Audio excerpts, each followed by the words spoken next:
নমস্কার, আমি যশোদারা। আমি কনসালটেন্ট নিউরোলজিস্ট। ভাই যখন হয়, পরবর্তীকালে যেটা হয় সেটা হচ্ছে এপিলেপসি। তখন থেকে আমি ভাবি আমি যদি এই স্ট্রিমটা পারসিউ করি তাহলে কেমন হয়। মৃগী রোগ এখন বহু পুরনো রোগ, কিন্তু এখনও মানুষের মধ্যে প্রচুর ভুল ধারণা আছে। বাচ্চাদের হয় হঠাৎ করে মুখের কোনো মুভমেন্ট, পেরিওরাল মুভমেন্ট, বা চোখটা পিটপিট করছে। কিছু এপিলেপসি আছে যা শুধুমাত্র ডায়েট দ্বারাও ভালো করা যায়। গ্রামের দিকে মেয়েদের সিচুয়েশনটা কিরকম? যে মেয়ে তাকে অল্প বয়সে বিয়ে দিতে হবে, এবং মেয়েটিকে কি বলা হচ্ছে, তুমি ওষুধটা হয় লুকিয়ে খাবে নয় খাবে না। যেটা হয় তার পাশে বন্ধ করে দিল। ফলে তার একদিন খিঁচুনি হলো, তখন তাকে বললো হয় ভূতে পেয়েছে, ওঝার কাছে নিয়ে যেতে পারে, অথবা বললো যে কোনো কিছু ভর হয়েছে। ছোট বয়স থেকে তার কনফিডেন্সটা কিন্তু ভেঙে দিচ্ছে আশেপাশে। খোদ পেশেন্টের মুখে তার অভিজ্ঞতা শুনবো। 2001-এ মেডিকেলি ডায়াগনোসিসটা হয় যে আমার এপিলেপসি আছে। আমার কাছে যখন ছোট ছোট বাচ্চার মা বাবারা আসে, তারা এসে বলে আমার মেয়েটির কি হবে। বিয়ে করা একটা মেয়ের জীবনে সাকসেসের এসও হতে পারে না। সুচন্দ্রাদি ক্যান বি মানে একদম একজন আইডিয়াল পার্সন, যে ছোট বাচ্চাগুলোর মা বাবাকে দেখাবেন যে একটা মেয়ে স্বাধীনভাবে এপিলেপসি সহ ঠিক এইভাবে বাঁচতে পারে। মেন্টাল হেলথে যদি ইস্যু থাকে তাহলে কি নার্ভে গিয়ে এফেক্ট বেশি করে? আমার মনে হয় এখনও সাপোর্ট সিস্টেম সেরকম ডেভেলপ করেনি। এনজিওদের, সরকারকে আরও অনেকটা এগিয়ে আসতে হবে। আমাদের আশেপাশে হলে আমাদের কি করা উচিত? কপালে লেখা টেখা কিছু নেই, আছে যা তাকে বলে ধপ। কপালে লেখা টেখা কিছু নেই, আছে যা তাকে বলে ধপ। গল্প জুড়ে তার শুরু হলো আবার বৈঠকে বৈঠক। গল্প জুড়ে তার শুরু হলো আবার বৈঠকে বৈঠক। ওমেন্স ডে চলে গেল, আর ওমেন্স ডে সেলিব্রেট তো আমরা প্রত্যেক সপ্তাহেই করছি, কারণ প্রত্যেক সপ্তাহে আমরা জানতে পারছি প্রত্যেকটি মহিলার ভিতরে এবং বাইরের স্ট্রাগলটা নিয়ে। ভিতরে বাইরে মানে কি, অন্দরমহল আর বাইরের মহল, কাজের জায়গায় স্ট্রাগল, কাজের বাইরে স্ট্রাগল। আমার একটা ছোট্ট স্ট্রাগলের গল্প দিয়ে এটা রিলেট করার জন্য শুরু করি। আমি যখন ক্লাস 8-এ পড়ি, আমার বাবা তখন বহু নারী সঙ্গে ছিল, এবং আমার মা মনে করতো যে এই ভরে পড়া, এদের কাছে গেলে এই ওষুধটা বীজ নিলে হয়তো সেটা ঠিক হয়ে যাবে। তো এরকমই একজন ভরে পড়া মহিলা এই পাশেই এখানেই বসেন ইয়ের ওখানে, তো সেখানে নিয়ে যাওয়া হয়েছিল আমাকেও, সঙ্গে করে মা নিয়ে যেত। ক্লাস 8-এর মেয়ে, জাস্ট ফাইনাল পরীক্ষা দিয়েছি, হঠাৎ করে একটি ভদ্র মহিলা সাদা শাড়ি পরে গড়াতে গড়াতে চলে এলেন এবং বললেন, কেন জানে সবাইকে বলতে বলতে হঠাৎ আমার দিকে অঙ্গুলি নির্দেশ করে বললো যে এই মেয়ে তো ফেল করবে, এ নষ্ট হয়ে গেছে। কারণ আমার তখন 14-15 বছর বয়স। আমার জাস্ট 7 দিন পরেই রেজাল্ট বেরোনোর ছিল, এবং আমি যথেষ্ট ভালো পড়াশুনো করেছিলাম, কিন্তু বাচ্চা মেয়ের মন বুঝতে পারিনি। আমি এত ডিপ্রেশনে ছিলাম বলার বাইরে। বলা উচিত যে আমি রেজাল্টটা ভালোই করেছিলাম, ফার্স্ট সেকেন্ড হয়নি, কিন্তু আমি পাশ করেছিলাম যথেষ্ট ভালো নাম্বারে। কিন্তু সেই দিনকে আমার খুব রাগ হয়েছিল, এবং তারপর আমি সেটি নিয়ে ওনাকে এই মধুসূদন মঞ্চের ওখানে যে আমাদের মলটি আছে ওইখানে গিয়ে, দক্ষিণাপনে, তো ওখানে গিয়ে আমি ওনাকে খোঁজ করি, এবং পরে ওনার সাথে আমি গল্প করি। যখন আমি বড় হয়ে, স্বরলিপি বড় হয়, জানতে পারি যে উনি নিজের বাড়ির লোকেদের দ্বারা, ওনার বর মারা যায়, উনি বাড়ির লোকেদের দ্বারা নিগৃহ হতে হতে হঠাৎ করে কোনোভাবে উনি এরকম নাকি মৃগী খিচুনি হতো, এবং তখন সবাই ভাবলো ভগবানের নাম করে এটা ভরে পড়া। তো নিজেকে বাঁচানোর জন্য তিনি ভরে পড়তে শুরু করলেন। আজকে যিনি এসেছেন তিনি হচ্ছেন ডাক্তার। ডাক্তার মানে সায়েন্স, সায়েন্স মানে আমাদের এই যে গল্পের পিছনের কারণ। ভরে পড়া আদৌ কি ভরে পড়া, নাকি কোনো এর পেছনে সায়েন্স আছে, কোনো অসুখ আছে? এই অসুখটা খিঁচুনি, মৃগী, তার অনেক অনেক নাম আছে, এবং এটা মহিলা কেন্দ্রিক তো বটেই, পুরুষ মহিলা নির্বিশেষে সবারই হয় এটা, কিন্তু মহিলাদের অনেক বেশি হ্যারাসড হতে হয়। তাই আজকে আমাদের সাথে আছেন কনসালটেন্ট নিউরোলজিস্ট যশোধরা। অনেকটা ভূমিকা নিয়ে নিলাম তার জন্য, কিন্তু এই ঘটনাটা আমি বহুবার চেয়েছি বলতে, এবং বহুবার বলেওছি যে তখন একটি ছোট্ট মেয়ে, একটি কত বয়স হবে, 12 বছর, আমার 14, আর ভদ্রমহিলার হয়তো কত 20-21 হবে। আমিও কতটা মন থেকে খারাপ হয়ে গেছিলাম, হয়তো আমি খুব স্ট্রং ছিলাম মেন্টালি, তাই হয়তো আমার মেন্টাল হেলথ ইস্যু কিছুটার জন্য হলেও আমি বেরিয়েছি। কিন্তু এরকম অনেক লোক ঘটনা ঘটে যে তারা সুইসাইড করে। তারপর যখন সেই মেয়েটির গল্প আমি শুনলাম, আমার খুব মন খারাপ হয়েছিল এবং আমার খুব ইচ্ছে ছিল যে এরকম একটা এপিসোড সত্যি করি। আজকে তুমি নিজে এসেছো এবং আমাদের সঙ্গে গেস্টও আছে, পরে তাদের সাথে আলাপ করাবো। তো যশোধরার সাথে আমার এমনি আলাপ আছে, আমার মার ডাক্তার উনি। তো যশোধরা আজকে এপিলেপসি নিয়ে কথা বলবে, এবং তার আগে যেহেতু নিউরোলজি নিয়ে আমাদের সবার অনেক রকমের কথা থাকে, তাই যশোধরা তুমি এবার একটু শুরু করো। নমস্কার, আমি যশোধরা, আমি কনসালটেন্ট নিউরোলজিস্ট। ঠিক যেরকম স্বরলিপি বলল, আমি এপিলেপসি অর্থাৎ মৃগী রোগ নিয়ে অনেকটি দেখি। মৃগী রোগ এখন বহু পুরনো রোগ, কিন্তু এখনও মানুষের মধ্যে প্রচুর ভুল ধারণা আছে, এবং যেরকম বলা হয় ভরে পড়া, এখনও কিছু জায়গায় কেন বলবো, অনেক জায়গাতেই মানুষ ভাবে ভরে পড়া, বিশেষত মেয়েদের ক্ষেত্রে। কারণ মেয়েদের ক্ষেত্রে যদি এই রোগ হয়, অনেক মা বাবা মনে করেন যে পরবর্তীকালে ভীষণ সমস্যা হবে। বিশেষ করে এখনও তুমি ভেবে দেখো, আমাদের সোসাইটিতে মেয়েদের বলতে কিন্তু ছোট থেকে একটা জিনিসই ভাবে যে বিয়ে দিতে হবে, বিয়ে হবে, বাচ্চা হবে। হ্যাঁ, এই দুটো কিন্তু প্রাইমারি। সে যদি সায়েন্টিস্টও হয়, তার কাছে এই এক্সপেকটেশনটা থেকে যাবে। আর যদি সে বিশাল নেতৃত্ব দিয়ে আজকে দেশের মহারানীও হয়ে গেল, তাহলেও কিন্তু এই এক্সপেকটেশনটাই থেকে যাবে। তো এই প্রাইমারি জায়গাটাতে মা বাবার মনে হয় যে কোথাও গিয়ে এই রোগটি আঘাত আনতে পারে, এবং সেখান থেকে শুরু হয় একটা সোশ্যাল স্টিগমা। তো আমরা অবশ্যই আজকে এই রোগটি নিয়ে কথা বলবো।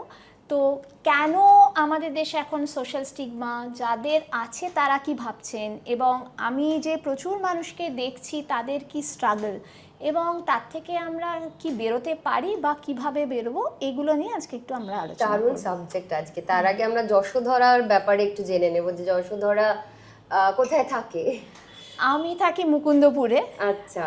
আর আমার কাছে এই ডাক্তারিটা শুধু বলবো না একটা চাকরি করা বা একটা কাজ করা, এটা this is my passion also, বিশেষ করে এপিলেপসি আরে, এবং তার জার্নিটাও কিন্তু বেশ অন্যরকম। তো তুমি মানে কলকাতারই মেয়ে? হ্যাঁ, আমি কলকাতারই মেয়ে। তুমি যখন ছোটবেলায় প্রথম ভাইকে কিভাবে দেখলে? তখন আমি স্কুলে পড়ি, এবং ভাই যখন হয় তারপরে 6 দিন বয়সে ওর একটি মেনিনজাইটিস হয়, মানে ব্রেনের একটি ইনফেকশন। তারপর থেকে ও নানাভাবে ভোগে, এবং পরবর্তীকালে যেটা হয় সেটা হচ্ছে এপিলেপসি। এবং ওর এপিলেপসি কিন্তু সবার সমান হয় না, কারোর একটি ওষুধে ভালো হয়ে যায়, কারোর বা দুটো লাগে, কারোর 3টে 4টে। তো ওর যে এপিলেপসি ছিল তাকে আমরা ডাক্তারি ভাষায় বলি রিফ্র্যাক্টরি এপিলেপসি, অর্থাৎ যেটা সহজে ভালো হয় না। তো সেই সময় বাচ্চাদের নিউরোলজির ডাক্তার এখানে খুব ছিলেন না কলকাতায়, আমাদেরকে মুম্বাই যেতে হয়। তো তখন একজন খ্যাতনামা ডাক্তারের কাছে আমরা যাই, বাচ্চাদের নিউরোলজি তিনি দেখেন, এবং সেই ওকে নিয়ে তখন অনেক ঘোরাঘুরি হয়। তখন থেকে আমি ভাবি যে যেহেতু এটি তখন কলকাতায় নেই বা আমাদের গোটা ইস্টার্ন ইন্ডিয়াতেই নেই, যে আমি যদি এই স্ট্রিমটা পারসিউ করি তাহলে কেমন হয়। এবং তখন ওই বিখ্যাত ডাক্তারকেও আমি জিজ্ঞেস করি এই কথা, তখন আমি স্কুলে পড়ি। আর মজার ব্যাপার হলো যেটা, তারপরে তো অনেক জার্নি গেছে, ওনার সাথে আমার রিসেন্টলি বেশ কিছু কনফারেন্সে মিটিংয়ে দেখা হয়, ওনার সাথে এখনও যোগাযোগ আছে। এবং আমি তখন ওনাকে বলি যে দেখুন, আপনাকে তখন কথা বলেছিলাম, আজকে কিন্তু আমি এইটা নিয়ে ডিল করি, এবং প্রচুর বাচ্চা যাদের এই রোগ আছে তাদেরকে দেখি, গোটা সেটা ইস্টার্ন ইন্ডিয়াতেই।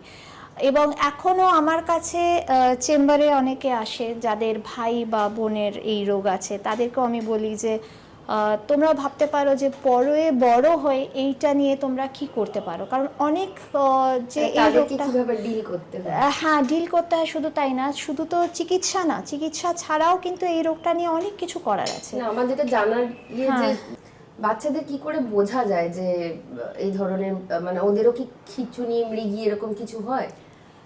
এখানে একটু জরুরি কথা বলে দিই, বাচ্চাদের অনেক সময় বোঝা খুব দুরূহ হয়ে যায়, যে কারণে মা বাবারা অনেক সময় প্রথম দিকে বুঝতেই পারেন না যে কি হচ্ছে।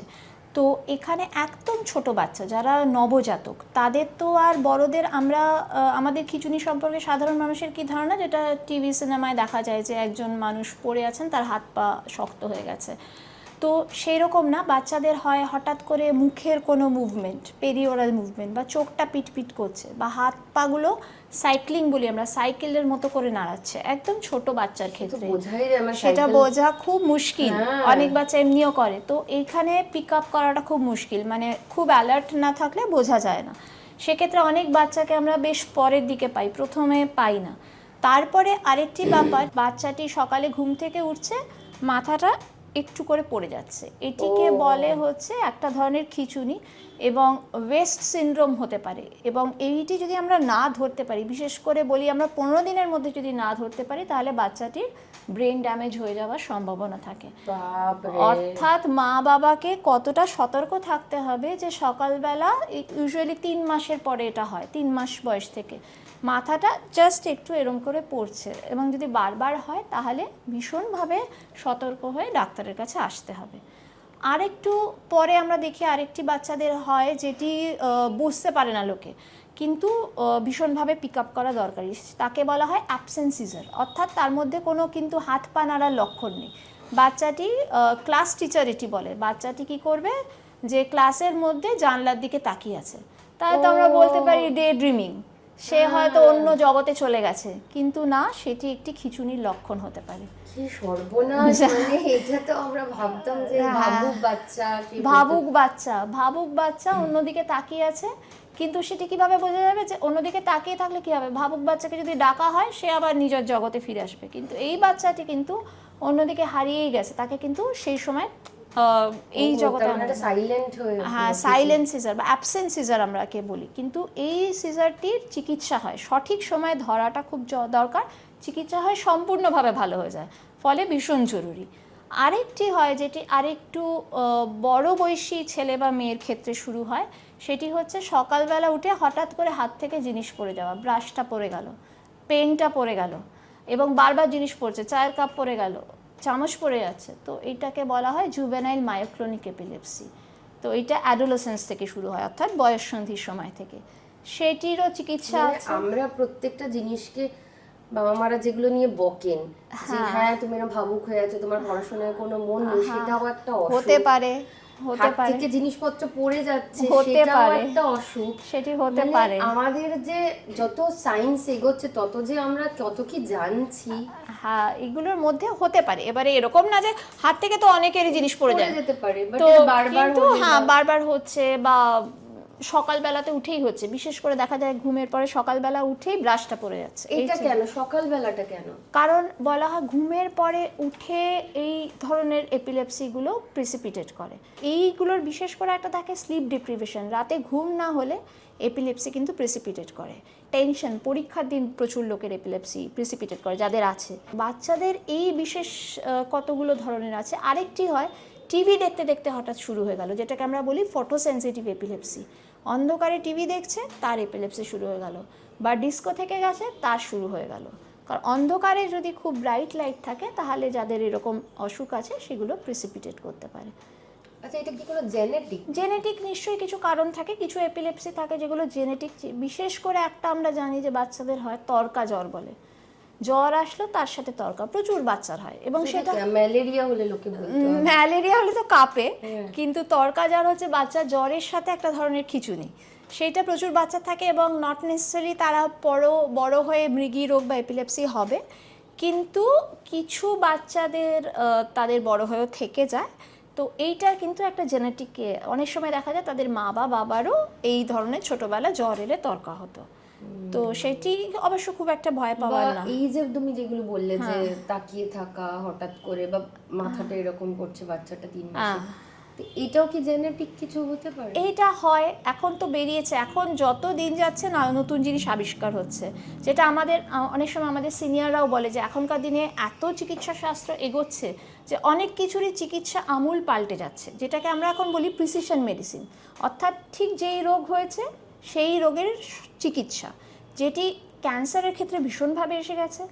ইমিউনোমডুলেটর থেরাপি বিপ্লব এনেছে ক্যান্সার চিকিৎসায়, সেরকম এপিলেপসির ক্ষেত্রেও কিছু আছে বিশেষ জিন যার জন্য বিশেষ ওষুধ দরকার, তো সেই রকম এসে গেছে। আমরা জেনেটিক অ্যানালিসিস করি এবং তার বিশেষ সেই চিকিৎসা দিলে ভালো হয়ে যায়।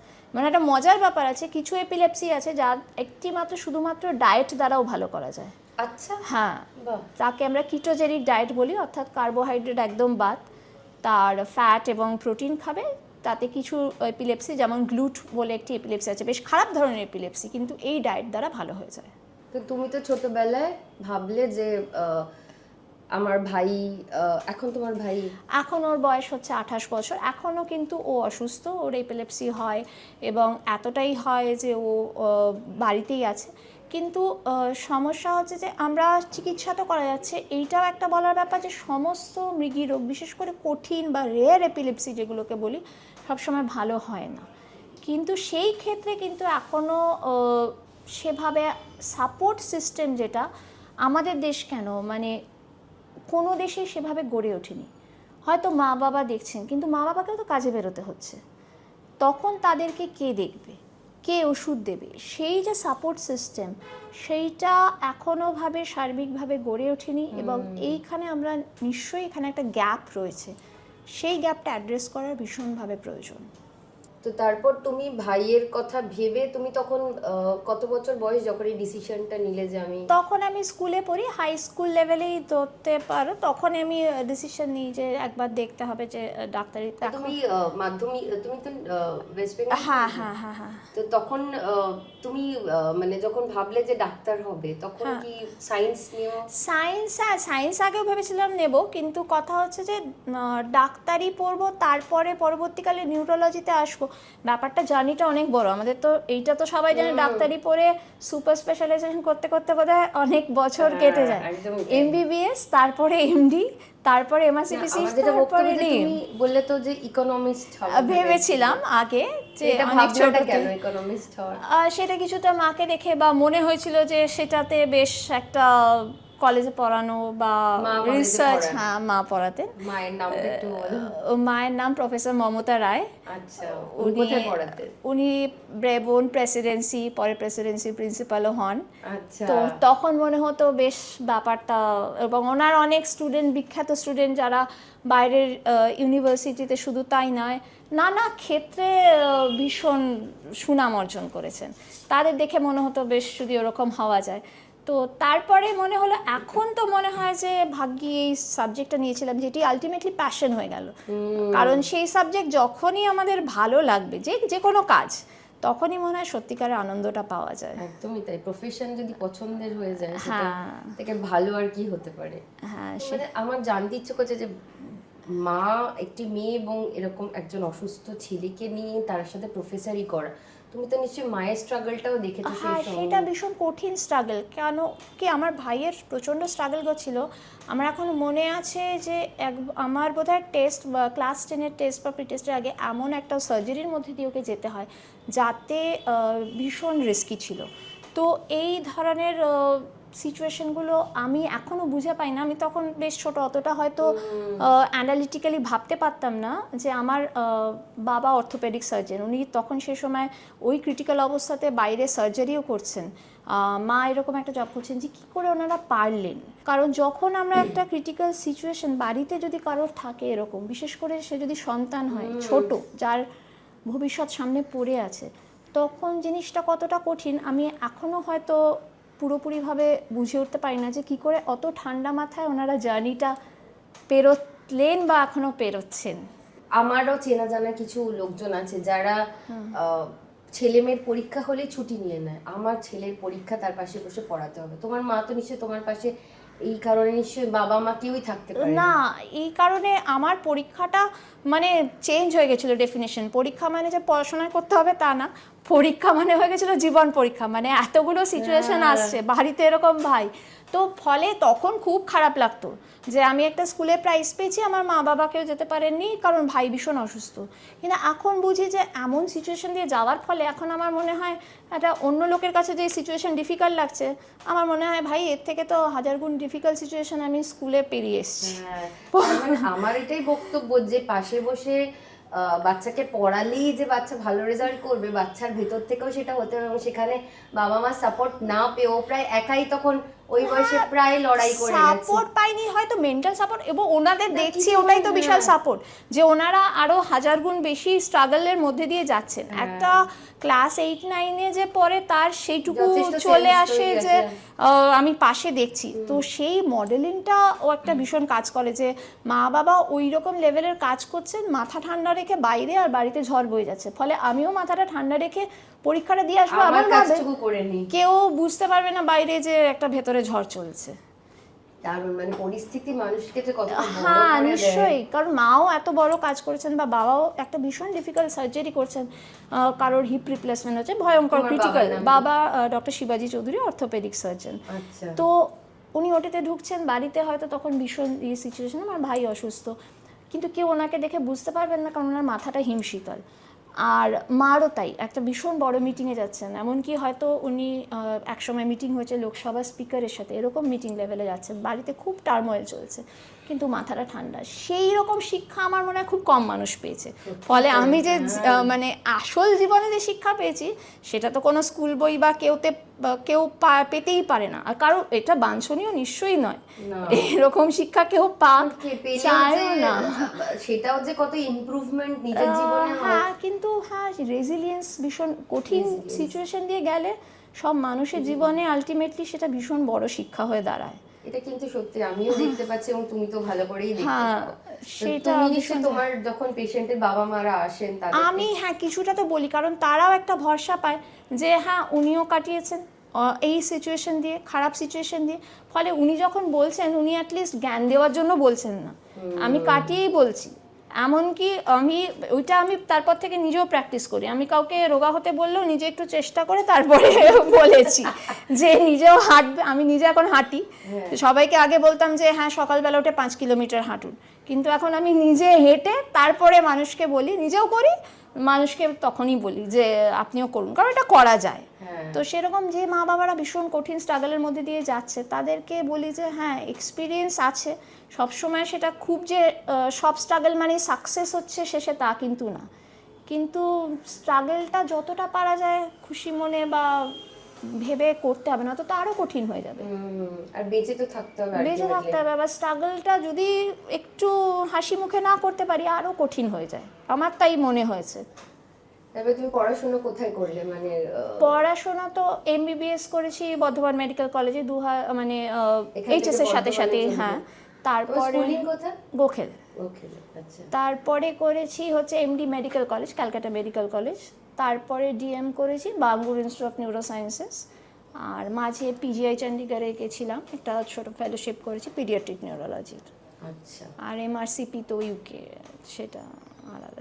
অনেক আমাদের জার্নি খুব বড়, ছোটবেলায় ভাবলেই যে তখন হয়ে গেল তা না, তার পেছনে প্রচুর ঘাম ঝরানো আছে, সেটাও আমি সব ছোটদেরকে বলবো যারা ভাবছে হয়তো যে আমরাও পরে করব, যে শুধু ভাবাটা না, প্রচুর কষ্ট, রাত জাগা, এবং সেইটার পেছনে অনেক খাটনি। 5 বছরের এমবিবিএস ইন্টার্নশিপ, তারপর 3 বছরের এমডি, তারপরে এমআরসিপি 2 বছরের, তারপর 3 বছরের ডিএম, তারপরে মানে টোটাল হচ্ছে 9 + 6 এত বছরের 15 বছরের পড়াশোনা, একটা স্ট্রাগল। 15 বছরের পড়াশোনা। তারপরে গিয়ে যখন সাকসেস হয় না, তোমার ধর হতেই পারে তুমি একজন ডাক্তার, যখন পেশেন্টের বাবা মারা তোমাকে বা পেশেন্টের লোকেরা তোমাকে ব্লেম করে, তখন তুমি সেটাকে কি করে? একটা জিনিস আমি বলবো, যখন খুব কারোর সাথে খারাপ হয় না তখন তার একটা এক্সট্রিম গ্রিফ থাকে। একটি বাচ্চা যদি মারা যায় যে কারণেই হোক, তখন তার মা বাবা কি বলছে আমরা হয়তো তখন অতটা, এইটা আমরা শিখেছি আস্তে আস্তে ডিল করতে, সেই মুহূর্তে অতটা ভাবি না, কারণ হচ্ছে যে সে তখন এক্সট্রিম গ্রিফ থেকে বলছে। কিন্তু যারা আমার পুরনো পেশেন্ট বা অনেকদিন দেখছি, তারা কিন্তু এখন ব্যাপারটা ভীষণভাবে বোঝেন, কারণ তাদের সাথে অনেকটা কথা বলা আছে যে আমরা প্রথমে অ্যাটলিস্ট আমি বলি একে ভালো করতে পারবো, একে পারবো না। এই জায়গাটাতে আমার মনে হয় কোনো অ্যাম্বিগুইটি রাখার কোনো জায়গা নেই, যে না আমি আশা দিলাম কিন্তু আমি জানি মনে মনে যে পুরোটা ভালো হবে না। সেই জায়গাটা আমি প্রথমেই বলে দিই যে দেখুন এ পুরোপুরি ঠিক হবে না, আমরা চেষ্টা করব যতটা হয়, এবং আন্ডারস্ট্যান্ডিং যদি একটা ক্রিয়েট করা যায়। আমি এখনও অবধি টাচউড ওরকম কোনো ঝামেলা ফেস করি যেখানে খুব অ্যাকিউজেশন এসছে, কিন্তু বরং অনেক ভালোবাসা পেয়েছি। মানে মানুষ, গ্রামের মানুষ তার বাড়ির থেকে গুড় থেকে আরম্ভ করে, বাড়ির ওখানের চিংড়ি মাছ থেকে আরম্ভ করে মাছ সমস্ত কিছু এনে দিয়েছেন। বাচ্চারা তাদের হাতে বানানো জিনিস, প্রচুর ভালোবাসা পেয়েছি মানুষের। তো সেখানে খারাপ বাসাটাকে আমার এই মুহূর্তে তো মনেই পড়ছে না, কারণ এতটাই ভালোবাসা পেয়েছি প্রচুর প্রচুর মানুষের থেকে। গ্রামের দিকে তো ভীষণ প্রচুর। ডিফিকাল্ট যে এই ধরনের হ্যাঁ। যেহেতু আমরা ওমেন্স ডে মানতে আছি, হ্যাঁ, তো আমার মানে গ্রামের দিকে মেয়েদের সিচুয়েশনটা কিরকম, মেয়েদের নিয়ে এবার একটু আলোচনায় ঢুকি। একদম নিশ্চয়ই। হ্যাঁ। গ্রামের দিকে এখনো সিচুয়েশন খুব একটা ভালো না। এরকম হয়েছে, আমি দুটি ঘটনার কথা বলছি। একটি গ্রামের না। গ্রামের ঘটনাটি হচ্ছে একটি মেয়ের এরকম এপিলেপসি থাকে। ওখানে আমি একটি কথা রিকোয়েস্ট করি মা বাবাদের, যে আপনারা যখন বিয়ে দেবেন লুকিয়ে দেবেন না। কারণ কি হচ্ছে, যারা লুকিয়ে দিচ্ছেন ওরা ভাবছে যে না লুকালে তো বিয়েটি হবেই না, এবং বিয়ে না হওয়া মানে সে মা বাবার উপর। এখনো গ্রামে কিন্তু একদম সিচুয়েশন এটাই। যতই আমরা এগিয়ে যাই, আমরা যেহেতু একদম গ্রামের পেশেন্ট, আমি এনআরএস হাসপাতালেও আছি সরকারি জায়গায়, সেখানে একদম 2 টাকার টিকিট কেটে আসে যারা মানুষ, প্রচুর মানুষ আসে, এবং মালদা, মুর্শিদাবাদ, অনেক প্রত্যন্ত গ্রাম থেকে আসেন। সেখানে সিচুয়েশনটা কিন্তু ঠিক এরকমই, যে মেয়ে তাকে অল্প বয়সে বিয়ে দিতে হবে এবং তাকে সুস্থ অবস্থায় যে সে যাতে সন্তান ধারণ, এইটুকুই মেয়েদের থেকে এক্সপেকটেশন প্রচুর গ্রামে। এইটুকু এক্সপেকটেশন, আর কিছু না। এবং সেই জায়গাটাতে তাদের মনে হয়েছে যে ঘাটতি হয়ে যেতে পারে এই রোগটার ব্যাপারে জানলে। সেখানে মা বাবা লুকাচ্ছে, এবং মেয়েটিকে কি বলা হচ্ছে, তুমি ওষুধটা হয় লুকিয়ে খাবে, নয় খাবে না। সে লুকিয়ে খাবার চেষ্টা করলো। 2 দিনে বললো যে তুমি কি ওষুধ খাচ্ছ, এটা নিশ্চয়ই কোনো মন্ত্র করা ওষুধ, এরকম কোনো ওষুধ যেটা হয়। তারপর সে বন্ধ করে দিল। ফলে তার একদিন খিঁচুনি হলো, তখন তাকে বললো হয় ভূতে পেয়েছে, ওঝার কাছে নিয়ে যেতে পারে, অথবা বললো যে কোনো কিছু ভর হয়েছে, যেরকম বললে তোমার শুরুর গল্পটায়। এই একটি জিনিস। তারপরে তাকে বাপের বাড়িতে দিয়ে গেল। হ্যাঁ, এইটি আমি অনেক ক্ষেত্রে দেখেছি। দ্বিতীয় কথা হচ্ছে যে বাচ্চার যদি এই রোগ হয়, এবার বাচ্চার এই রোগ হবে কিনা কিন্তু কোনো জানা নেই, ওষুধের দ্বারা ক্ষতি হবে কিনা সেটাও কিন্তু আমরা বলি এমন ওষুধ অনেক আছে যাতে ক্ষতি হবে না, আমরা বোঝাই, তাও মানুষ এখনো বুঝতে নারাজ। সেই ভেবে আমাদের দেখা, আমারই পেশেন্টের হাজবেন্ড আরেকটি বিয়েও করেছে সে থাকা অবস্থায়। দ্বিতীয় আরেকটি হয়েছে, এটি গ্রামে না, এটি যথেষ্ট উচ্চপদস্থ একজন অফিসারের বিয়ের দিন কি হয়েছে, আমাদের প্রথা অনুযায়ী সে খায়নি অনেকক্ষণ না খেয়ে থাকলে প্রেসিপিটেট করতে পারে, মানে এপিলেপসি আসতে পারে। ঘুম হয়নি ঠিক করে, তার ওই দিন একটা অ্যাটাক হয়, এবং সেই উচ্চপদস্থ স্বামী সেই দিন তাকে ছেড়ে চলে যায়। তো এই ধরনের স্টিগমা গ্রামে অবশ্যই বেশি আছে, কিন্তু এরকম না যে শহরের মানুষের মন থেকে স্টিগমা সম্পূর্ণভাবে চলে গেছে, না একেবারেই যায়নি। তো সেক্ষেত্রে অনেক আমি ছোট মেয়েদের ক্ষেত্রে বলি মা বাবাকে, যে এরম না যে রোগটা গোপন করার মতো, একদমই না।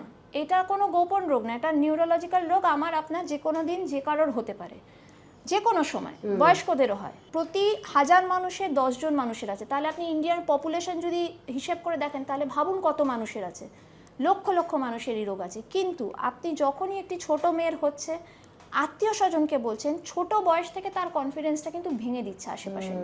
কি বলছে, তোমার তো রোগ আছে, তোমার দ্বারা পড়াশোনা হবে না, আহারে ওর দ্বারা পড়াশোনা হবে না, এইটুকু কথা একটা ছোট মেয়ের কনফিডেন্স ভেঙে দিতে পারে। বিয়ে হবে না, কিছু হবে না। সেকেন্ড বলছে ওর তো বিয়েও না হতে পারে, এটা কিন্তু কাউকে বলো না। এরকম কিছু ছোট ছোট কথা একটা বাচ্চা মেয়ের কনফিডেন্স ভেঙে দেয়। ফলে যেরকম রোগটা নিয়ে আমরা কোনো স্টিগমা রাখবো না, এখনও আমাদের সোসাইটির সেই ম্যাচিউরিটি আসেনি। সোসাইটির ম্যাচিউরিটি আমরা যারা প্র্যাকটিক্যালি দেখি যে কতটা, এখনও কিন্তু সেই পাড়ার কাকিমার যে গল্পটা, সেটা কিন্তু খুব মিথ্যে নয়, গসিপ কিন্তু চলে একদমই তাই। এবং যখন দেখা যায় যে একটি ছোট মেয়ের হয়েছে, এগুলো আমাদের এক্সপিরিয়েন্স, তাকে নিয়ে গসিপ করতে কিন্তু সেই পাড়ার কাকিমারা ছাড়েন না। সে তার বয়স যদি 8 বছরও হয়, 9 বছরও হয়, 10 বছরও হয়, ছোট ছোট করে গসিপ শুরু হয়ে যায়, ওমা ওর তো রোগটা আছে, পরবর্তীকালে বিয়ে হবে তো, এবং সেই মেয়েটির কনফিডেন্সটা কিন্তু ভেঙে যায়। সেই জন্য এখনও আমরা বলি যে প্যারেন্টসদের যে একটু সাবধানতা মেনটেন করা, এবং সাথে সেলফ এস্টিম। নার্ভের সাথে কি মেন্টাল হেলথের সাথে, মানে মেন্টাল হেলথের যদি ইস্যু থাকে তাহলে কি নার্ভে গিয়ে এফেক্ট বেশি করে? মেন্টাল হেলথের ইস্যু ঠিক না, অনেক সময় রিলেটেড হয়ে যায়। বেসিক্যালি রোগটা নার্ভের রোগ, মানে একটা আমরা যেটাকে বলি নিউরোলজিক্যাল ডিসঅর্ডার। কিন্তু সেই অনেক সময় তাদের কিছু অ্যাসোসিয়েটেড, যেটাকে আমরা বলি কোমরবিডিটি, ডিপ্রেশন আসতে পারে, অ্যাংজাইটি আসতে পারে, এগুলো আসতে পারে। কিছুটা এমনিও আসতে পারে, কিছুটা অনেক সময় সোসাইটির প্রেশার থেকে আসতে পারে। যেই মেয়েটি, আমি যে গ্রামের মেয়েটির কথা বললাম, যাকে এই শুধু রোগের কারণে হাজব্যান্ড অন্য একজনকে বিয়ে করেছে, তার যদি এখন কোনো কারণে অ্যাংজাইটি বা ডিপ্রেশন আসে, তাকে কি আমরা রোগের জন্য বলবো? নিশ্চয়ই না। তার তো সোসাইটি তাকে আরেকটু অ্যাংজাইটি আর ডিপ্রেশন গিফট করলো রোগটার জন্য। তো সেই রকম ধরনের এসছে, কারণ এই রোগটা নিয়ে যখন আমরা আলোচনা করি, রোগটা নিউরোলজিক্যাল থাকে না, এর মধ্যে অনেকটা সোশিওলজি পার্ট চলে আসে, এবং সব থেকে অদ্ভুত কথা ইকোনমিক্সও চলে আসছে, কারণ রোগটি খরচ সাপেক্ষ, ওষুধ এখনও খরচ সাপেক্ষ। হ্যাঁ, সরকারি হাসপাতালে গভর্নমেন্ট থেকে 2-3টে ওষুধ দিচ্ছে, কিন্তু সব ওষুধ এখনও সমানভাবে পাওয়া যায় না। গ্রামের দিকে কি পরিষেবা আছে নাকি তাকে শহরেই আসতে হচ্ছে চিকিৎসা? ডিফিকাল্ট এপিলেপসি হলে শহরেই আসতে হচ্ছে, মানে কঠিন যদি কন্ট্রোল একটা ওষুধে হলো না, তাদেরকে শহরেই আসতে হচ্ছে। আজকে তাহলে আমরা এখন একটু, তোমার একজন গেস্ট এসেছেন, তোমার পেশেন্ট তিনি, তাই তো? কত বছর পুরনো পেশেন্ট? বেশ কিছুদিন হলো। পেশেন্টের থেকে বলা ভালো, উনি ধরুন আমার বন্ধুই।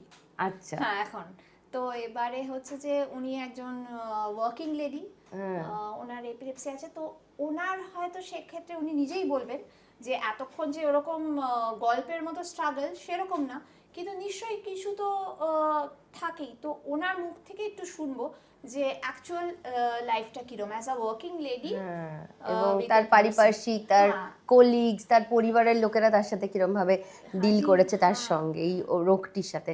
তাহলে ডেকে নিয়ে আমাদের আজকে গেস্টের গেস্ট সুচন্দাকে। সুচন্দা আমাদের সঙ্গে চলে এসেছে। এবার এতক্ষণ তো ডাক্তারের মুখে পেশেন্টের গল্প শুনছিলাম, এবং খোদ পেশেন্টের মুখে তার অভিজ্ঞতা শুনবো। তো সুচন্দা, গেস্ট হিসেবে তোমাকে পেয়ে খুব ভালো লাগছে। আর তুমি এমনি কোথায় থাকো? আমি থাকি সুলেখা, যাদবপুর। আচ্ছা, তুমি তো মিডিয়াতে কাজ করো মোটামুটি। হ্যাঁ, আমি ওখানে আছি। খুব ইন্টারেস্টিং কাজ করে, যে সিরিয়ালের কত টিআরপি হচ্ছে, আমাদের টিআরপি জিআরপি সেগুলো রেজাল্ট ডিক্লেয়ার করে। প্রত্যেক শুক্রবার সবাই বুকে ধক ধক ধক ধক নিয়ে বসতে। বৃহস্পতি, এখন বৃহস্পতি হচ্ছে, আমি যখন সিরিয়াল করতাম তখন শুক্রবার করে। সব এগিয়ে যাচ্ছে, আগে সিনেমাও রিলিজ হতো শুক্রবার, এখন আগে বৃহস্পতিবার করে। এখন বৃহস্পতিবার। হ্যাঁ, তো তুমি মানে এটা কবে থেকে কাজটা করছো? আমি এখানে করছি 2011 থেকে।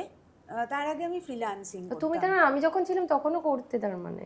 হ্যাঁ, আমি 2011 থেকে এখানে আছি। আচ্ছা। তো তার আগে আমি ফ্রিল্যান্সিং করতাম, তো এই আর কি।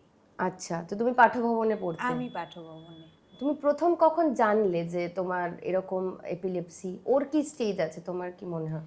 এখন তো ও এপিলেপসি আছে, এপিলেপসি থাকে, কিন্তু ওষুধ খেয়ে কন্ট্রোলড আছে। তো যেমন সুরন্দাদি একজন পুরো চাকরি করছে, নিজে একটা ফ্যামিলি রান করছে, সব কিছুই করছে, তো সেটাই ইস্যু না। And she is doing a powerful job. এই যে বললে যে প্রচুর লোকের ধক ধক হচ্ছে, বৃহস্পতিবারে রেজাল্ট সেটা ডিক্লেয়ার করছেন, চ্যানেল তার ডিরেক্টর আর তার ইপিদের সারাক্ষণ অত লোকেদের সিরিয়ালের ভাগ্য চেঞ্জ হয়ে যাচ্ছে। তাহলে উনি একটা ইম্পর্টেন্ট কাজ করছেন, যে সিরিয়ালের ভাগ্য, তাতে সিরিয়ালে হয়তো কাউকে মেরেও ফেলতে পারে সেই রেজাল্টের উপর, তাহলে কেউ বেঁচেও যেতে পারে, কারোর আরেকটা বিয়েও হয়ে যেতে পারে। এইটা তো আমি হচ্ছে তার জলজান্ত উদাহরণ। মানে আমাকে ডাকতো 5 দিন 7 দিনের ক্যারেক্টারের জন্য প্রথম দিকে, তারপর আমি লিড করে নিয়ে বেরিয়ে চলে যেতাম। তো এইটা অনেক কিছুই ডিপেন্ড করে, পুরো ইন্ডাস্ট্রিটাই ওটার উপর ডিপেন্ড করে। তাহলে সুচন্দা দিয়ে একটা জমজমাট কাজ করছে, যে সিরিয়ালে দ্বিতীয় বউ আসা, মরে যাওয়া, একজন হিরোইন হয়ে যাওয়া, হিরো হয়ে যাওয়া, এত লোকের ভাগ্য, তাহলে একটা জমজমাট কাজ করছে, তা তো ভালো আছে। এখন সেটা নিয়ে তো সবাই বুঝতেই পারছে, কিন্তু জার্নিটা কি হয়েছে সেটা সুচন্দা দি। হ্যাঁ, সেটাই তো জানবো। তো তুমি প্রথম কি করে? আমি প্রথম মানে 2001-এ মেডিকেলি ডায়াগনোসিসটা হয় যে আমার এপিলেপসি আছে, এবং তখন থেকে আমি ওষুধ খাওয়া শুরু করি। তো সেই সময় যা হয়, আমি সেই সময়ই মানে প্রথম দিকেই কিছু আমার শুভানুধ্যায়ী এবং ওই যেরকম কাকিমা এরকম কিছু মানে বলেন, মহিলা কাকিমা, হ্যাঁ মানে ওইরকম কিছু বলেন যে, তবে এটাও আমি বলবো যে শুধু কাকিমারাও না, আমার বাবার কিছু বন্ধু মানে যারা পুরুষ, তারাও বলেছিল যে এটা নিয়ে কাউকে অত কিছু বলার দরকার নেই, তো আমাকে আমার মা বাবা বলে যে কাউকে অত কিছু বলিস না। তো আমি বলি যে বলবো না, মানে আমার কথা হচ্ছে যে মানে না বলার কি আছে, মানে আমি নিশ্চয়ই গিয়ে সবাইকে এটা বলবো না যে আমার এপিলেপসি আছে, আমার এপিলেপসি আছে, কিন্তু মানে আমার বক্তব্য ছিল মানে এটা গোপনীয়তার কি আছে। পাথর ভবনে পড়া ছাত্রী, বালিগঞ্জে মানে খোদ কলকাতা, সেখানেও কিন্তু বিয়ে হবে কি করে তার চিন্তা, মানে চিন্তা কিন্তু এক জায়গায় মেয়েদের, বিয়ে কি একই করে রকম, হবে। একই রকম। এবং সেখানে আমি বাড়ির খুব সাপোর্ট পাই, কারণ আমার মা বাবা, আমার পিসিরা ছিলেন, আমার দাদাভাই, তো আমাদের মানে কারোর মধ্যে ওই বিয়ে ওরিয়েন্টেড ভাবটা ছিল না, যে মানে ছোটবেলা থেকেই মানুষ করছে বিয়ে হবে বলে, তো ওই ব্যাপারটা তো ছিল না। আর আমার মধ্যে একটা বরাবরই হচ্ছে যে আমাকে যদি কেউ কিছু বারণ করে যে এটা মানে গোপন রাখতে হবে বা এটা বলা উচিত না, এবং যেটা যদি ঠিক হয়, আমি যদি মানে সেটা ঠিক কিছু করি, তো সেটা আমার আরো রাগ হয়। তো আমি ওই জন্য আরো বেশি করে বলি, মানে এরম না যে সবাইকে ঘোষণা করছি, কিন্তু আত্মীয় স্বজন যদি কারোর সাথে দেখা হচ্ছে, তো ওরকমই বলছি যে আমার তো ডিটেক্ট হয়েছে, মানে যেটা হয়তো বলার দরকারই ছিল না, কিন্তু যেহেতু আমাকে কয়েকজন বারণ করেছে সেটা বলা উচিত না, তো ওই জন্য আমি বলতাম। তো যাই হোক, এটা একটা বিষয়।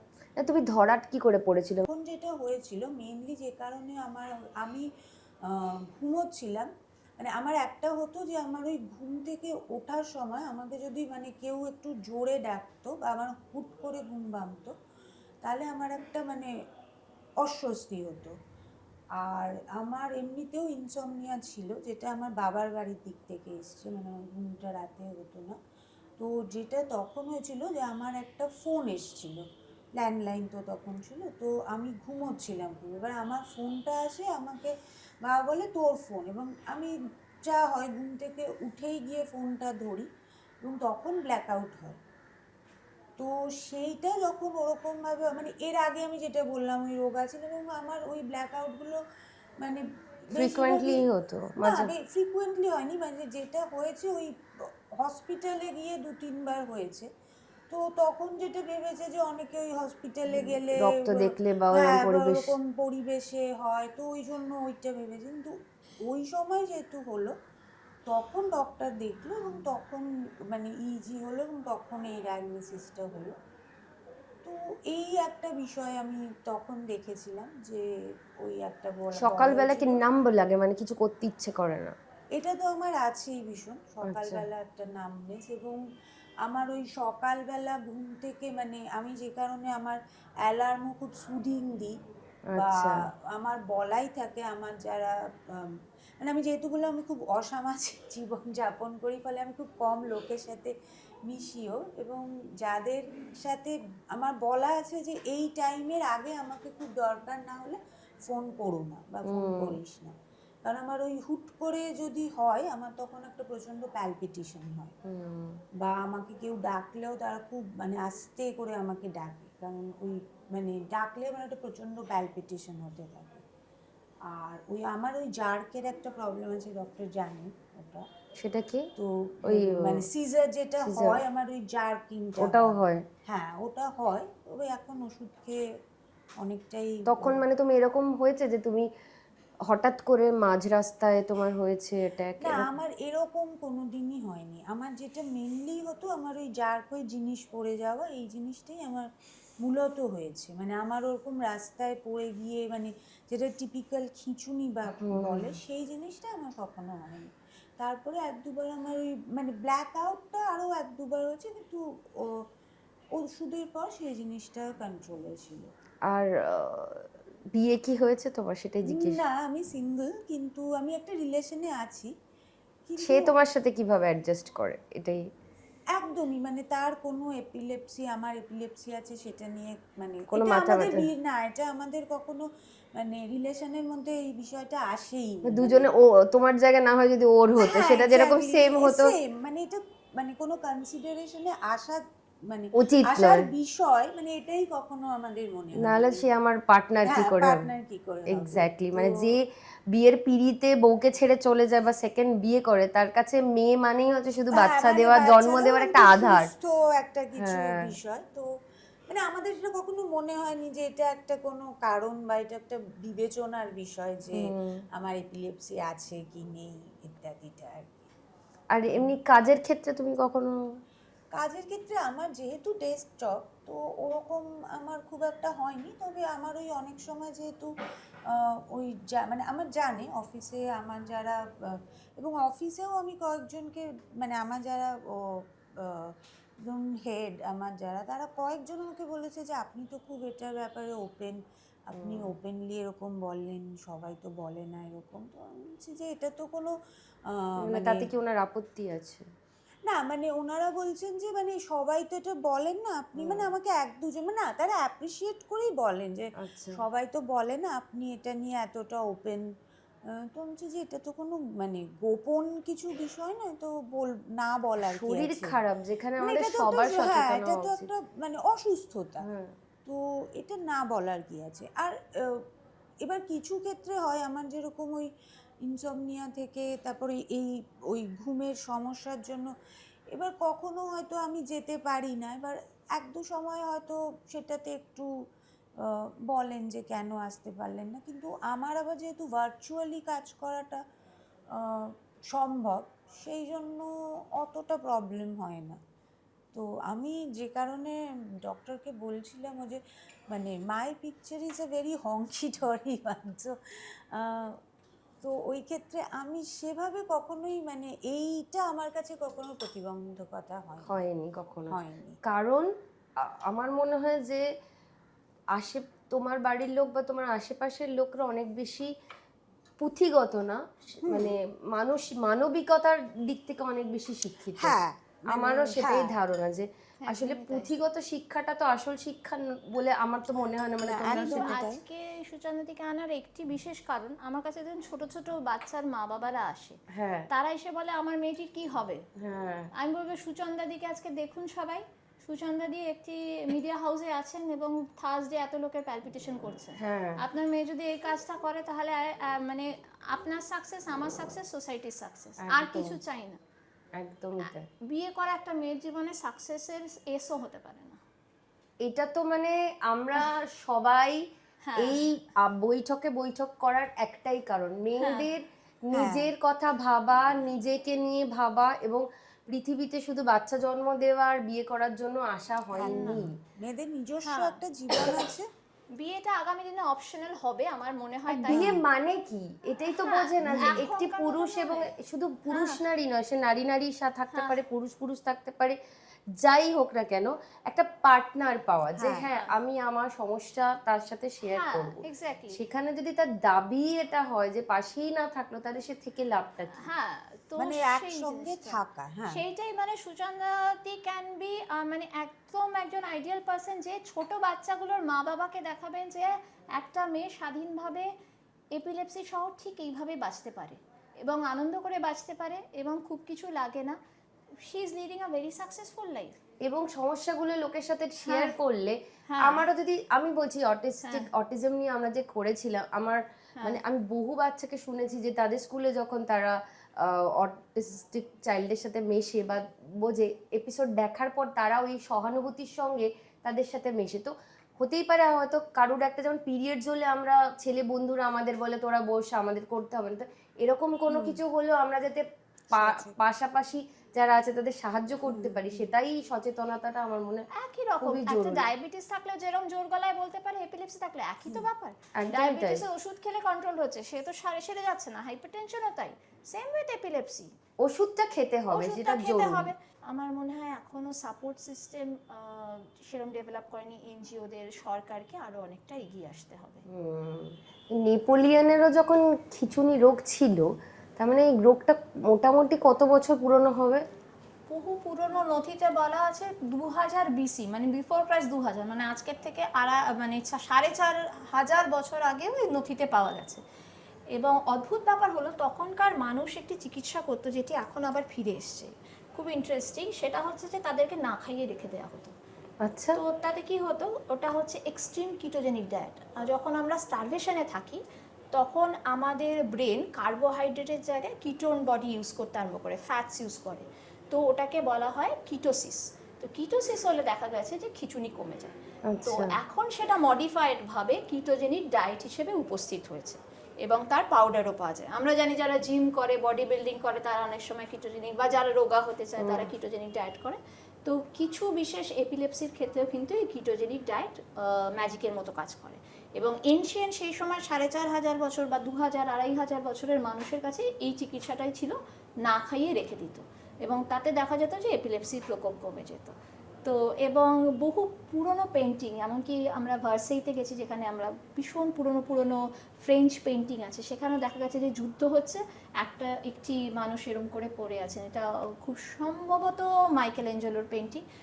সেই মানুষটির খিঁচুনি হচ্ছে, ফলে কিন্তু এই প্রচুর পুরনো দিনেও কিন্তু এই খিঁচুনি যে ছিল তার সেরকম হয়তো চিকিৎসা ছিল না, কিন্তু ছিল যেটা সেটা ডকুমেন্টেড, মানে এটা বহু পুরনো একটা বহু রোগ। পুরনো রোগ।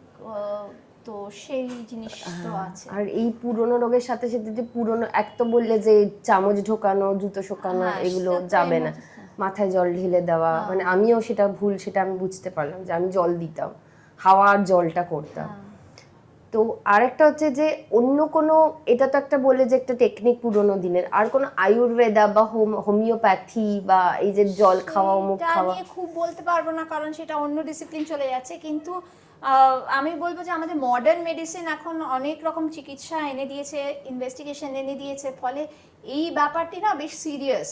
এইটা নিয়ে যদি কেউ খুব সিরিয়াসলি না নিয়ে জড়িবুটি বা এই ধরনের কিছু করা, তাহলে যে রোগী তার পক্ষে খুব ডেঞ্জারাস হতে পারে, মানে খুব ওটার জায়গায় ভয়ঙ্কর অন্য হতে পারে। পেটের এইটা প্রবলেম শুরু হয়ে যেতে হ্যাঁ, পারে। অনেক কিছু হতে পারে। তো সেই এক্সপেরিমেন্টটা না করাই আমার মনে হয় উচিত। সুচন্দা, আসার জন্য অসংখ্য ধন্যবাদ। এবং সুচন্দা, এই যে তুমি অ্যাওয়ারনেসটা জাগাচ্ছ যে কাজ করা যায়, বিয়েটা জরুরি নয়, একা থাকা যায়, এবং ইন্ট্রোভার্ট, অনেকেই ইন্ট্রোভার্ট, তা আমরা মনে করি যে বোধহয় একটা অ্যাটিটিউড প্রবলেম, কিন্তু ইন্ট্রোভার্ট ব্যাপারটাও যে শারীরিক সমস্যার জন্যও হয় মাঝে মাঝে, সেটাও একটা বিষয় যে এক্সপ্রেস করতে পারছি না, আমার অসুবিধে হচ্ছে, তাই তো? না, আমি সেই অর্থে ইন্ট্রোভার্ট বলিনি। আমি বলতে চেয়েছি যে আমি যেহেতু খুব বেশি মানুষের সঙ্গে মিশি না, ফলে আমার ওই মানে স্টিগমা বা লোকের কথা শোনার বিষয়টা আমার খুব একটা, মানে আমাকে খুব একটা বদার করেনি। কর্ণগোচর হয় না, মানে হ্যাঁ শুনতে পাও হ্যাঁ, না মানে ব্যাপারটা। শুনতে পাই না বা শোনার মানে ইচ্ছা নেই, মানে আমাকে শুনতে হয় না। মানে আমি যেহেতু মিশি না, ফলে আমি ওটা ইগনোর করতে পারি। আমি সেই অর্থে ইন্ট্রোভার্ট বিষয়টা বলেছি যে মানে আই ডোন্ট কেয়ার টাইপের একটা মানে আমার অ্যাকচুয়ালি ইন্ট্রোভার্ট হোক বা যাই হোক, আমাদের কানটা বন্ধ করে ফেলতে হবে, এটা হচ্ছে মোদ্দা কথা। একদমই লোকে তাই। যা খুশি বলুক, সেই বাদরের হ্যাঁ। মতো আমাদের কানটাকে এবং বন্ধ যেটা ভালো জিনিস, মানে আমার তো মানে এটা তো আমার কিছু মানে এমন না যে আমার কোনো, যেখানে আমার কোনো দোষ আছে, এটা একটা স্বাভাবিক অসুস্থতা, এটাতে তো আমার কোনো মানে মদ খেয়ে লিভারটা হ্যাঁ খারাপ করছি ওরকম কিছু বিষয় না, যাতে আমি কিছু ভাবে দায়ী, মানে আমি কিছু খারাপ করে একটা কিছু করেছি, তো সুতরাং সেটা নিয়ে আমি কেন লোকাবো বা বদর্ড হব বা কেউ জানবে না এই এবং বিষয়টা। আমার মনে হয় না কারোরই বদার্ড হওয়া না, উচিত। একদমই নয়। Thank you so much. আর যশোধরার সাথে আরো কিছু আমাদের কথা আছে, তাই তোমাকে অসংখ্য ধন্যবাদ। Thank you. যশোধরা নামটা কে রেখেছিল? এত সুন্দর একটা নাম। এটা আমার মাই রেখেছিল, কিন্তু তারপরে তো যশোধরা ছিল ওয়াই, তারপরে এখানকার স্কুলে সেটা জে হয়ে গেল, জ, বাঙালিরা যেরকম সবসময় জ, সেটা ঠিক আছে। তারপরে তো নামটার অনেক কেউ যা ডাকে যশোদা, কেউ যশোধা, কেউ হচ্ছে মানে কোনো ঠিক ঠিকানা নেই। তো হচ্ছে যে এখন নামটার অপভ্রংশ হতে হতে নানা রকম হয়েছে, কিন্তু ঠিক আছে, পুরোনো দিনের নাম। কি সুন্দর নামটা যশোধরা। আমার নিজের পছন্দ ছিল না, মনে হতো যে ছোট নাম হলেই ভালো হতো, এত পুরোনো দিনের নাম দেখে মনে হবে যে যশোধরা চৌধুরী, মানে তোমারও খাতা বেরিয়ে যেত, খাতা লিখে বেরিয়ে লিখে। যাবে। এবার তোমার সাথে একটা র্যাপিড ফায়ার রাউন্ড করবো, এটার নাম হচ্ছে ঝটপট আগুনে ঝাঁপ। আচ্ছা, কোনো রোগীকে দেখে মন খারাপ হলে নিজেকে ঠিক করো কিভাবে? গান শুনতে খুব ভালোবাসি। তাই? গান শোনা একটা হবি, প্যাশন সব রকমই। গাইতে? হ্যাঁ, গাইতাম একসময়, তো সবাইকে গান শিখতে হয়, আমিও গীতবিতানে তারপর শ্রদ্ধেয় রাজেশ্বর ভট্টাচার্যের কাছে শিখেছি। তো সেই আর কি, কিন্তু গানটা এখন একটা থেরাপির মতো কাজ করে মন খারাপের সময়। বাহ, পছন্দের গান পরের প্রশ্নই তাই ছিল। রবীন্দ্রসঙ্গীত অনেকগুলো, সে শেষ করা যাবে না। তো তাও একটা ভীষণ পছন্দের এখন এই মুহূর্তে খুব শুনছি হচ্ছে অহম রুদ্রে বলে একটি স্তোত্র। আচ্ছা, তুমি তো বৈঠকে আসো, তোমার সাথে তো দেখাই, এমনিতেও তো দেখা হয় EDF এ। মাঝে মাঝে এখানে তো প্রায়ই আসি। মানে ডাক্তারের সাথে কনসাল্ট করতে হলে EDF এ কিন্তু দেখাই যাবে কাছাকাছি এখানে। আর কোথায় কোথায় তুমি বসো এমনি? আর বসি নাইটিঙ্গেল, পার্ক ক্লিনিক, উডল্যান্ডসে আর মণিপাল, এগুলোতে বসি। তো বৈঠকে তোমার পছন্দের খাবার কি? বৈঠকে আমার মরক্কান মিন্টিটা খুব পছন্দ, ওটা তো রেগুলার। আর তো খাবারের মধ্যে স্যান্ডউইচগুলো ভালো লাগে, আর মানে সবই ভালো লাগে। Thank you. আচ্ছা, বেড়াতে যাওয়ার সুযোগ পেলে তুমি কোথায় যেতে বেশি ভালোবাসো, প্রেফার করো? আগে পাহাড় খুব ভালোবাসতাম, এখন ছেলে ভালোবাসে সি বিচ, তাই জন্য বেশিরভাগই সি বিচে যাওয়া হচ্ছে। তো ছেলের কথাটাই শোনা হলো না, ছেলে মায়ের এই প্রফেশনটাকে কিভাবে নেয়? যে ও বলে যে নিউরোলজিস্ট মা, এবং কি করে পেশেন্ট দেখে, হ্যাঁ তেন এগুলো জানে। আমার হাজবেন্ড ভীষণ বোঝে এবং হ্যাঁ, কিন্তু আমি আমাদের দেখে কোনো প্রফেশন করুক সেটা না, আমার নিজের ক্ষেত্রে যেরকম আমি চুজ করেছি, সে যে যা ভালোবাসে সেরকমই করুক। তোমার হাজবেন্ড? ও হচ্ছে হেপাটোলজিস্ট, লিভারের বিশেষজ্ঞ, ও ডাক্তার। হ্যাঁ। আচ্ছা, যদি কোনো এপিলেপসি পেশেন্ট, তাদের মানে ওষুধের বাইরে বিকল্প চিকিৎসা কি হতে পারে? হ্যাঁ, এইটা একটা খুব দরকারি প্রশ্ন। ওষুধ শুধুমাত্র চিকিৎসা বলে আমি মনে করি না, কারণ এদের না অনেকটা হ্যান্ড হোল্ডিং করতে হয়, একটা জার্নি থাকে, শুধুমাত্র ওষুধ না। এই যে এতক্ষণ আমরা কথা বললাম সোশ্যাল স্টিগমা, সেই ওষুধটা জোগাড় করা, অনেকে ঠিক সময় খায় না, সেই খাওয়াটা দেখা, এবং যেটা বিদেশে না একটা ভীষণ সাপোর্ট সিস্টেম আছে যেটাকে বলে সোশ্যাল ওয়ার্কার। তারা হচ্ছে তাদের পরিবারের মেন্টাল হেলথ দেখবে, ওষুধ ঠিকমতো খাচ্ছে কিনা দেখবে, আর কোনো আনুষঙ্গিক অসুবিধা হচ্ছে কিনা দেখবে, যেমন কি অনেক বাচ্চার ক্ষেত্রে বুলিং হয় বা স্কুলে অ্যাডজাস্ট করতে পারছে না এরকম হয়, পুরো একটা গোটা পুরো ব্যাপারটি দেখবে। যেটা আমাদের এখানে হয়তো ডাক্তারের কাছে আসছে, আমরা ওষুধ বলছি, কিছুটা হয়তো শুনছি, কিন্তু এরকম সার্বিকভাবে সময়ের অভাবে দেখা হচ্ছে। মানে বাবা মার বাইরেও আরেকজনের হ্যাঁ, তো দরকার। সেই জায়গাটা শুধুমাত্র ওষুধ না, তাদের মেন্টাল হেলথ, বাকি এপিলেপসি ছাড়াও অনেক সমস্যা থাকতে পারে, সেই জায়গাগুলো গোটাভাবে দেখাটা খুব জরুরি। তাদের অনেক কিছু নিয়ম মানতে হয়, যেমন হচ্ছে এপিলেপসি থাকলে রাতে অবধি না জাগা, টিভি বেশি না দেখা, মোবাইল বেশি ইউজ না করা। তো সেই জায়গাগুলো মানা হচ্ছে কিনা বা কতটা পেরেন্টসরা বুঝতে পারছেন, সেই জায়গাগুলো চেক করা দরকার। এবং যোগা, মেডিটেশন এগুলো ভীষণ হেল্পফুল, এগুলোও করছে কিনা সেগুলো। মানে মেন্টাল হেলথ এবং ফিজিক্যাল হেলথের জন্য যোগা, মেডিটেশন তো খুবই জরুরি। হ্যাঁ, ভীষণভাবে সবার জন্য, এটা শুধু এপিলেপসি আছে তা না, সবার জন্য। এবং মেয়েদের জন্য তো ভীষণ বলবো, ওমেন্স ডে বলে, কারণ মেয়েদের এক্সট্রা স্ট্রেস সবসময় থাকবে, শুধু তো বাইরের কাজ না, বাড়ির কাজটাও মেয়েদেরই মেটিকুলাসলি দেখতে হয়। তো সেই জায়গাটার জন্য এক্সট্রা স্ট্রেস সবসময় থাকে, তো সেক্ষেত্রে খুব জরুরি। তোমার সাথে যেহেতু ওমেন্স ডে এবং নিউরোলজিস্ট, এপিলেপসির বাইরে আমার 2-3টে প্রশ্ন আছে, সেটা যেগুলো আমরা ফেস করি মেনলি আফটার ডেলিভারি, যে ফেসেসগুলো হয়। আমার খুব ইচ্ছে ছিল তোমাকে, আমিও পার্সোনালি করেছিলাম, যে আমাদের যে ইউরিন লিকেজটা হয় হাসলে কাঁচলে, এটা কিন্তু আফটার ডেলিভারি একটা বোধহয় বেশি ইম্প্যাক্ট পড়ে। হ্যাঁ, হয়তো অনেকেরই হয়, যেটাকে আমরা স্ট্রেস ইনকন্টিনেন্স বলি, মানে কোনো হাঁচলে কাশলে বা কোনো কারণে একটা প্রেশার বাড়লে শরীরের মধ্যে সে কন্ট্রোল করতে পারছে না, তার জন্য অনেক এক্সারসাইজেস আছে যেগুলোকে কেগেল এক্সারসাইজ বলা হয়, সেইটা করাটা খুব জরুরি। এবং মেয়েদের আরেকটা জরুরি কথা বলি, সব মেয়ে মাত্রই মাথা ব্যথা হয়, মাইগ্রেন। আমাকে প্রত্যেকটি ঘরে যদি 10টি মেয়ে থাকে, 7 জন এসে বলবে আমাদের মাথা ব্যথা করে। তো সেই জিনিসটি লাইফস্টাইল মডিফিকেশন করে কিন্তু অনেকটা ম্যানেজ করা সম্ভব, এবং আমি নিজেও করেছি। তো সেইটা আমার মনে হয় প্রত্যেক মহিলার যেটা করা ভীষণভাবে উচিত হচ্ছে 30 মিনিটস এক্সারসাইজ দিনে, যেভাবেই হোক সময় বার করে, সানলাইটে থাকা, 7 আওয়ার্স ঘুম, জল খাওয়া 3 লিটার, আর হচ্ছে যে নিজের ভালো লাগে এরকম কাজ দিনে অ্যাটলিস্ট 15 মিনিট করা, আর প্রোটিন বেশি খাওয়া। আমাদের ইন্ডিয়ান মহিলারা প্রোটিন একদম খান না, তো সেই জায়গাটা, প্রোটিন মানেই হচ্ছে যে মানে মাছ মাংস খাবো না, এটাতে প্রবলেম। এই জায়গাগুলো কিন্তু বিশেষ করে যারা 30 পেরিয়েছেন তাদের ক্ষেত্রে ভীষণভাবে জরুরি। তো এইটা সব মেয়েদের হেলথের জন্য এইটুকু করতেই হবে। আর মোটামুটি কত বছর বয়সের পর মেয়েদের যেমন নার্ভাস প্রবলেম হয়, পা ফুলে যাচ্ছে, এগুলো নিশ্চয়ই নার্ভেরই প্রবলেম?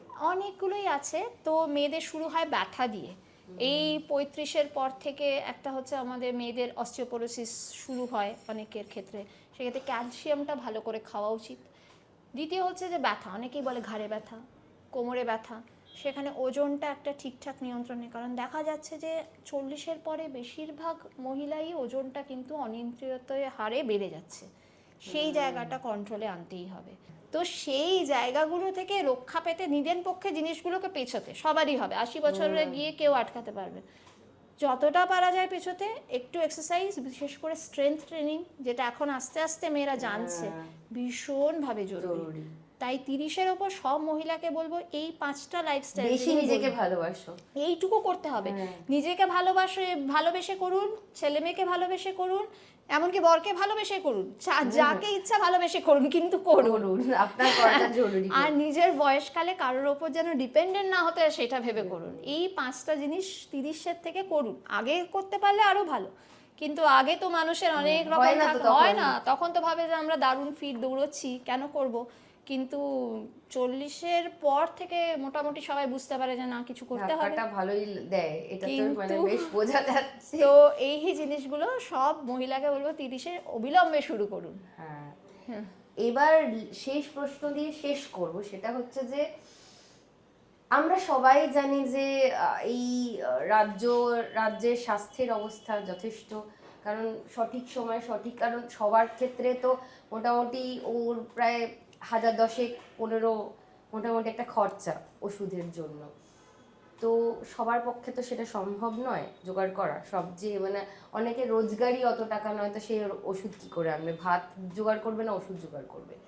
তো সেক্ষেত্রে সরকারিভাবে তো বললে যে ব্যবস্থাপনার বেশ, সরকারিভাবে বলবো যে ব্যবস্থাপনা কীরকম রয়েছে, আমি যেরকম একটি সরকারি হাসপাতালেও আছি, তো আমাদের এপিলেপসি ক্লিনিক আছে, মৃগী রোগের ক্লিনিক, এবং সেখানে প্রচুর মানুষ কিন্তু বিনামূল্যে অনেক ওষুধ পাচ্ছেন, কিন্তু অনেকে তো জানেন না যে এটি আছেন।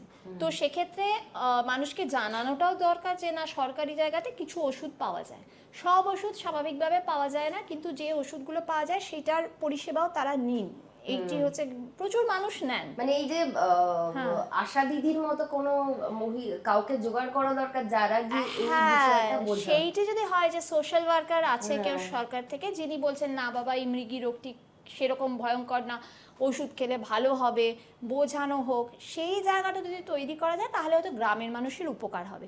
কিন্তু সরকারি ব্যবস্থায় চিকিৎসা হচ্ছে আমাদের, আমি যে হাসপাতালে আছি বা সেটা শিক্ষা প্রতিষ্ঠান হাসপাতাল, যেখানে আমরা স্টুডেন্টদেরও পড়াই, সেখানে অনেক পরীক্ষা বিনামূল্যে হচ্ছে এবং ওষুধও পাওয়া যাচ্ছে, ফলে গরিব মানুষের অনেক উপকার হচ্ছে। কিন্তু আরও মানুষকে জানাতে হবে যে এই পরিষেবা আছে, সেক্ষেত্রে এই সোশ্যাল ওয়ার্কারের ভূমিকাটা খুব জরুরি। আর ওষুধপত্রেরও দরকার, ওষুধপত্র তো ভীষণ দাম, সেক্ষেত্রে নিশ্চয়ই আরও ওষুধ পেলে ভালো হয়। পলিসি, সরকারি পলিসি, সেটা ইউনিফর্মলি পুরো দেশের জন্য হোক, সেরকম পলিসিও খুব প্রয়োজন। আর গ্রামের দিকে চিকিৎসার ব্যবস্থাটা কিরকম? গ্রামের দিকে এখনো অত উন্নত মানের নয়, গ্রামের দিকে বেসিক চিকিৎসা হচ্ছে, কেউ যদি একদম অ্যাক্টিভ মৃগী রোগ নিয়ে গিয়ে পৌঁছয় তাকে ইঞ্জেকশন দিয়ে সুস্থ করে তবে তারা শহরে পাঠাচ্ছেন, তো রেফারেল সিস্টেমে আসছে এবং কিছু ওষুধ পাওয়া যাচ্ছে। ভিড় হয়ে যায়, মানে গ্রামের সংখ্যাটা তো শহরের থেকে অনেক বেশি। না, আমাদের পার ডেতে আউটডোরে 1000 পেশেন্ট হয়েছে, এরকমও আছে, তো সেই হচ্ছে। এবং তারা কিন্তু এই মানুষগুলো কিন্তু 1-2 টাকার টিকিট কেটে অনেক ওষুধ বা এগুলো পাচ্ছেন, তো ফলে সেটিকে আরও স্ট্রেনথেন করা উচিত। মানে যারা বলে যে আমাদের চিকিৎসা ব্যবস্থা ভালো নয় বলে বিদেশে থাকেন, সেই ডাক্তাররা কিন্তু 2000-1000 পেশেন্ট দেখে না। না না, আর বিদেশে সব থেকে মজার ব্যাপার যে বিদেশে একজন সুপার স্পেশালিস্ট মানে নিউরোলজিস্টকে দেখাতে গেলে 6 মাস অপেক্ষা করতে হয়। এতে কিন্তু আমার অনেক পেশেন্টদেরই এটা একদম বাস্তব অভিজ্ঞতা, বানিয়ে বলা না। ফলে হচ্ছে যে দেশে থেকে দেশকে অনেক রকম খারাপ কথা বলা যায়, কিন্তু অন্য মাটিতে গেলে বোঝা যায় যে আমাদের দেশ কতটা করে এখনো। মানে এই যে ভালোবাসা ভালো লাগাগুলো আছে এবং প্যাশন হিসেবে বেছে নেওয়া, এটা তো বিশাল ব্যাপার। এবং তার জন্য আমরা বহু রোগের এবং বুঝতে পারছি যে আমার এই সমস্যা, আমার এইটা হতে পারে, আমি ডাক্তারের কাছে গেলে অন্তত কিছুটা শান্তি পাবো যে হ্যাঁ আমি সুস্থ হতে পারি, এই আশাটা জাগানো। ডাক্তার না থাকলে তো এই আশাটাও আসতো না আমাদের কাছে। তো ওর জন্য কিছু ছোট গিফট আছে আমাদের আজকের এই আড্ডা নয়, অনেক কিছু শেখা, আমার শেখা, আপনাদের শেখা, ছোট কিছু গিফট আছে, তা একটু তোমার সাথে শেয়ার করি। থ্যাংক ইউ, আমারও ভীষণ ভালো লাগলো এসে, এবং আশা করছি যে কিছু মানুষ অ্যাটলিস্ট কিছুটা বুঝলেন। তোমাকে অনেক ধন্যবাদ আজকে শোটা করার, কারণ এটা শুধু আমার তোমার জন্য না, অনেক মানুষ একটু হলেও সাহস পাবে। একদম। তোমার জন্য আছে ডেজের তরফ থেকে 30% ডিসকাউন্ট ভাউচার, গল্পের বই পড়ো, কবিতা পড়ো। প্রতীক্ষণের তরফ থেকে আছে 30% ডিসকাউন্ট ভাউচার। লাস্ট্রাদা পাবলিকেশনের তরফ থেকে আছে 30% ডিসকাউন্ট ভাউচার। আমার তরফ থেকে আছে একটা 1000 টাকার ভাউচার। থ্যাংক ইউ, এটা তো ভীষণ লাগবে। আচ্ছা, ও স্টোর সেলিমপুর আর বাঘাযতীন দুটোতে ব্রাঞ্চ আছে, এটার তরফ থেকে একটা 25% ডিসকাউন্ট ধরো ডিসকাউন্ট ভাউচার। বি বনি তরফ থেকে আছে একটা 500 টাকার ভাউচার। Thank you. আর হার্টারি গ্রিলস এর তরফ থেকে আছে একটা 750 টাকার ভাউচার। Thank you so much. আমার এই সুন্দর গামছা, জ্যাকেট এবং এই প্যান্টটি দিয়েছে 3 ক্রাফট। আপনাদের যদি ভালো লেগে থাকে, আর এই এদের অনেক রকমের গামছা থেকে শুরু করে কটনের অনেক রকম ডিজাইনের পোশাক পাবেন। 3 ক্রাফট, সেটা ইনস্টাগ্রাম আর ফেসবুক পেজে পেয়ে যাবেন ওদের 3 ক্রাফট। আমরা ট্যাগও করি ওদেরকে। নিচে দেওয়া দেখুন একটা কোড যাচ্ছে, এটা দিলে 10% ডিসকাউন্ট পেয়ে যাবেন যে কোনো প্রোডাক্টের ওপর। তাহলে যদি ভালো লাগে অবশ্যই 3কে কিন্তু কন্ট্যাক্ট করুন। থ্যাংক ইউ সো মাচ এখানে আসার জন্য। আর এই অনুষ্ঠানটার জন্য কিন্তু আমাকে যশোধরাই বলেছিল যে এরকম একটা অনুষ্ঠান কি করা যায়। মানে আমার কাছে, আমি খুব লাকি যে এরকম অনুষ্ঠান এবং এত ভালো ভালো এমন এমন কিছু জিনিস আমি জানতে পারছি যেটা সত্যি তো আমরা শহরে বসে জানতে পারি না। তো অসংখ্য ধন্যবাদ তুমি এই অনুষ্ঠানটা ভাবার জন্য। এবং আরও যদি অনেক প্রশ্ন নিশ্চয়ই এরপর আসবে, যদি আপনাদেরও মনে হয় যে মেয়েদের নিউরোলজি বা মেয়েদের এই ব্যাপার নিয়ে আবার জানতে ইচ্ছে করে, তাহলে আমরা নিশ্চয়ই যশোধরাকে আবার পাবো তো। নিশ্চয়ই, আমারও ভীষণ ভালো লাগলো। আর সব থেকে বড় কথা, আজকে সুচন্দ্রা দিয়ে এসেছিলেন, আমার মনে হয় কিছু লোক নিশ্চয়ই সাহস পাবেন যে যাদের ছোটবেলায় মৃগী রোগ ডিটেক্টেড হচ্ছে, তারা বড় হয়ে একদম স্বাভাবিক লাইফ লিড করতে পারেন। একদম, এইটা আজকে আমরা একটা ভীষণ পজিটিভ নোটে শেষ করছি। একদম ধন্যবাদ।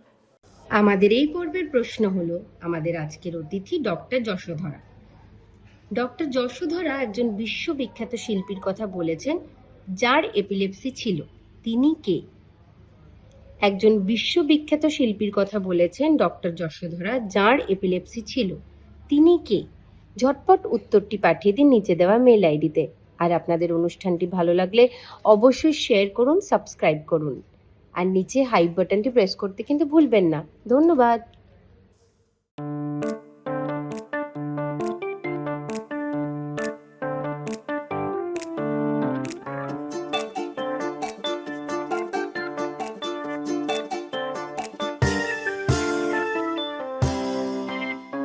দশভুজা নাশে ভুল তো তার হয়, তার জীবন জুড়ে হাজারো পরাজয়, তবুও তার পথে থামার প্রথা নেই। আগলে যায় সরে চলার খেয়ালে, সীমানা ভোলার দুরানা সেই। কপালে লেখা টেখা কিছু নেই, আছে যা তাকে বলে ধপ। কপালে লেখা টেখা কিছু নেই, আছে যা তাকে বলে